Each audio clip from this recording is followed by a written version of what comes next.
Il-kandidat tal-Partit Laburista l-elezzjonijiet tal-Parlament Ewropew Miriam Dalli saħqet li tinsab konvinta li n-nies f'Malta u Għawdex għandhom xewqa waħda dik li min ikun qed jirrappreżenthom ipoġġihom fuq quddiem ta' ħidmiet u l-Maltin u l-Għawċin verament ikunu l-prijorità tal-ħidma tal-membri parlamentari Ewropej. Dalli qalet li tul ix-xhur li għaddew femet aktar il-weġġat tan-nies dak li qed jinkwethom dwar il-futuru dak li jixtiequ jaraw jinbidel fil-pajjiż.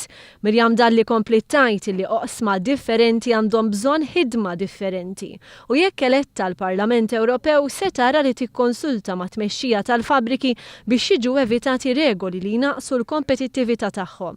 Saħqet li ma jistax ikun li l-Unjoni Ewropea stess ixxekkel l-industrija Ewropea meta diġà għandna kompetizzjoni qawwija minn swieq oħrajn, inkluż mill-Asja. Miriam Dalli qalet li tixtieq tkun rappreżentanti li jibqa' viċin in-nies u tismagħhom fil-5 snin kollha, mhux biss fi żmien ta' elezzjoni.